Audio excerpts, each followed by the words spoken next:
নমস্কার বন্ধুরা, আজকে রান্না করব সর্ষে বাটা দিয়ে সরপুঁটি মাছের ঝাল।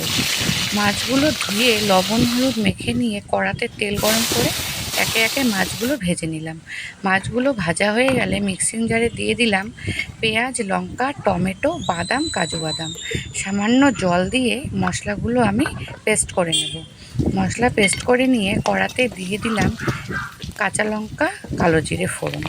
তারপর দিয়ে দিলাম পেস্ট করে রাখা মশলাটা ভেজে নিয়ে দিয়ে দেব পরিমাণ মতো লবণ হলুদ দিয়ে আরেকটু ভেজে নিয়ে দিয়ে দেব আগে থেকে বেটে রাখা সর্ষে দিয়ে বেশিক্ষণ ভাজবো না, কারণ সর্ষে বেশি ভাজলে তেতো হয়ে যায়।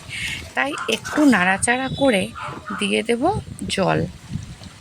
জল পরিমাণ মতোই দেব, যতটুকু আমার ঝোলের জন্য প্রয়োজন। ঝোলটা দিয়ে 5 মিনিট ফুটতে দিলাম। ঝোলটা ফুটে এলে দিয়ে দেবো আগে থেকে ভেজে রাখা মাছগুলো দিয়ে কিছুক্ষণ আবারও হতে দেব। মাছগুলো ফুটে উঠলে দিয়ে দেবো চিনি। মাছের ঝালটা আমার রেডি হয়ে গেছে। নামিয়ে নিয়ে দিয়ে দিলাম কাঁচা লঙ্কা চেরা, সামান্য পরিমাণ সর্ষের তেল। ঝোল